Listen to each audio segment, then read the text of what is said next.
अस्सलाम वालेकुम मेरी जान। तो मेरे बेटे आज का बहुत इंपॉर्टेंट और easiest topic variation of g with altitude. पहले तो टॉपिक का मतलब समझ आ जाए कि इसका मानी क्या है, क्या हम इसमें पढ़ने जा रहे हैं। मेरे बेटे जी आप कहते हो gravitational acceleration due to gravity.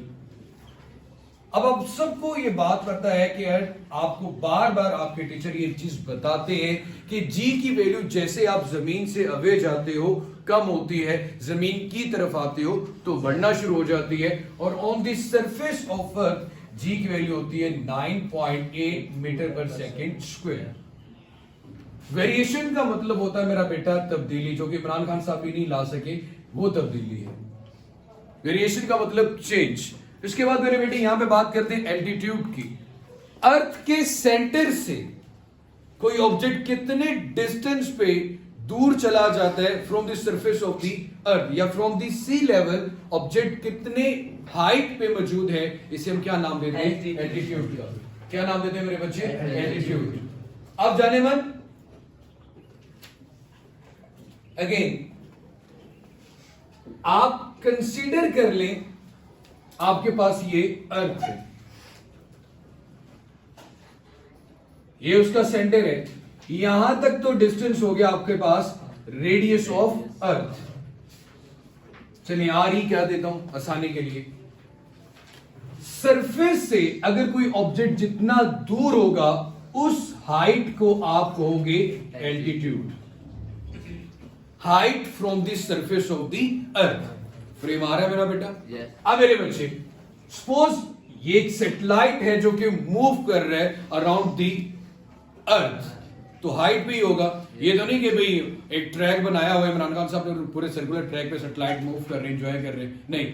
Height from the surface of the earth, उसे क्या कहते हैं? एल्टीट्यूड। इट मींस कि जी की वैल्यू अगर जमीन पे 9.8 मीटर पर सेकेंड स्क्वायर है, अब मैं जमीन से अवे जा रहा हूं, दूर जा रहा हूं, हाइट की तरफ जा रहा हूं, तो इसकी वैल्यू में तब्दीली आएगी, कमी आएगी, तो वो हम कैसे फाइंड आउट कर सकते हैं? अब मेरे बेटे आपकी बुक में रेडियस ऑफ द अर्थ को अगर स्मॉल आर से रिप्रेजेंट कर दिए तो आप इसको इस तरह कर लें ताकि आपकी डेरिवेशन उसके अकॉर्डिंग आ जाए। आप लोगों ने ये बात पढ़ी है, ये अर्थ है, तो ये भी जो ऑब्जेक्ट जमीन से दूर जा रहा है उसका भी तो कुछ ना कुछ मैश होगा। yes, होगा ना मेरे बेटे, कुछ ना कुछ मैच। सो आपने कल जो डेरिवेशन की थी, मैं आपको डायरेक्ट नहीं लेके जा रहा, डायरेक्टली ये बता दूं कि आपने कल ये पढ़ा कि एक ऑब्जेक्ट है आपके पास M1, जिसकी जगह पे M आ गया। दूसरा ऑब्जेक्ट है मैस ऑफ अर्थ, या मतलब अर्थ आ गई आपके पास मेरे बेटे। इसके लिए आप क्या लिख लेते हैं? Mass of earth divided by r square. R square में क्या आता था? रेडियस ऑफ अर्थ का स्क्वायर। फिर उसके बाद ये फोर्स किसके को ला रही थी? वेट के, और वेट किसके को ला रहा था? एम जी के। ये दो इक्वेशन थी। इन दो इक्वेशन से आपके पास फॉर्मूला कुछ यूं बना था, G M E M over R E का square is equal to M G आ गया। ये आ रहा है मेरा बेटा, यहां से एम एम के साथ कैंसिल हुआ। आज हमारा काम मैस ऑफ अर्थ कैलकुलेट नहीं करना था, यही सेम स्टेप, लेकिन वहां से जी को अलग कर लें। जब एम एम के साथ कैंसिल होगा तो जी की वैल्यू सिर्फ आपके पास आएगी g M e divided by r e square. अब अगर आप गौर करो तो यहां पे सिर्फ रेडियस ऑफ अर्थ का स्क्वायर है, वहां पे रेडियस ऑफ अर्थ का स्क्वायर सिर्फ इसलिए था कि ऑब्जेक्ट उस वक्त सरफेस पे मौजूद था और उस ऑब्जेक्ट से आपका डिस्टेंस सिर्फ आर ही था।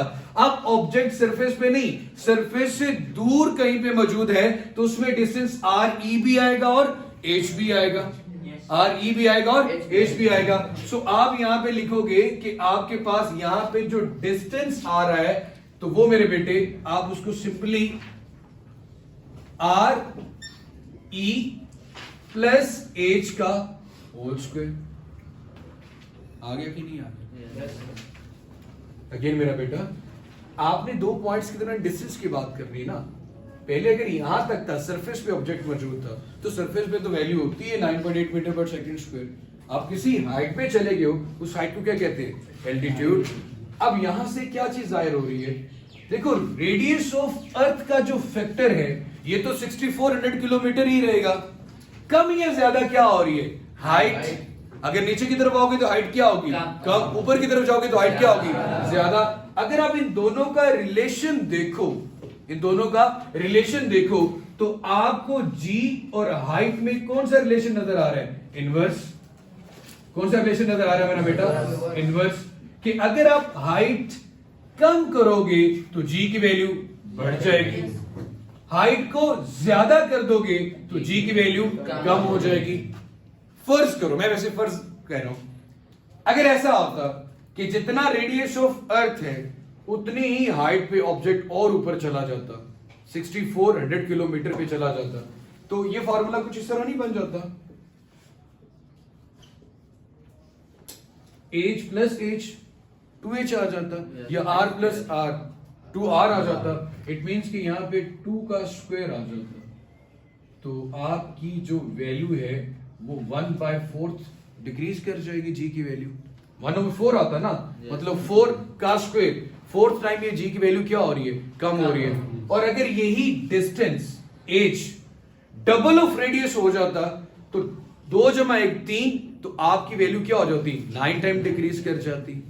फिर अगर यहां पे 3 की बजाय 4h आ जाता, मतलब कि रेडियस के मुकाबले में 4 टाइम वैल्यू ज्यादा, अगर आप हाइट पे चले गए हैं तो 4 + 1 5 का स्क्वायर क्या था? 25। इट मींस कि जैसे जैसे ऊपर जाते जा रहे हो जी की वैल्यू में डिक्रीज और कमी आती जा रही है। यही टॉपिक था आपका variation of g with altitude. मैं इस टॉपिक को दोबारा से समराइज करता हूं। समराइज कैसे करते हैं मेरे जानिए? देखिए, आपके पास जमीन मौजूद है, गोला, ठीक है, प्लेनेट। ये मेरे बेटे हाइट पे कोई सैटेलाइट मूव कर रहे हैं, इस पे gravitational acceleration due to gravity कितनी चेंज हो, जैसे चांद पे चले जाओ तो जी की वैल्यू हो जाती है 1.6 1.6 मीटर पर सेकंड स्क्वायर। वही जी की वैल्यू जो जमीन पे कितनी है? 9.8। इसका मतलब हाइट की तरफ जाते जाते हैं तो जी की वैल्यू क्या होती है? कम। टॉपिक का नाम यही है, वेरिएशन ऑफ जी की वैल्यू में तब्दीली विद एल्टीट्यूड, हाइट के साथ। सरफेस पे रहेगा तो चेंज नहीं होगी, लेकिन सरफेस से दूर जाएगा तो चेंज आएगा। अब मेरे बेटे आपने कहा भाई अर्थ की बात हो रही है और अर्थ से दूर ऑब्जेक्ट की बात हो रही है, तो उसके लिए जी का फॉर्मूला निकाल लेते हैं। तो वही मैस ऑफ अर्थ वाला टॉपिक, वहां पे एम ई निकाला था, यहाँ पे सिर्फ जी। लेकिन आर ई स्क्वायर की जगह पे आर ई स्क्वायर में तब डिस्टेंस लेता जब मैं सरफेस पे मौजूद था। अब तो मैं सरफेस से किसी दूर पे हूं, तो ये डिस्टेंस प्लस ये डिस्टेंस, इन दोनों को ऐड करके उसका क्या लेना पड़ेगा? स्क्वायर। यही होता है ना मेरा बेटा, 2 पॉइंट्स के दरमियान डिस्टेंस टोटली लेना पड़ेगा, तो उसमें आर ई भी आ रहा और एच भी आ रही।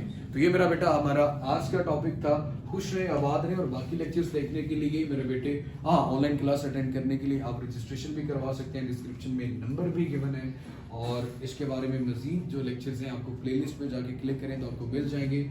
खुश रहें, आबाद रहें, अल्लाह ताला सबका आमीन नासिर हो। अल्लाह हाफिज। और चैनल भी भाईजान सब्सक्राइब कर लें।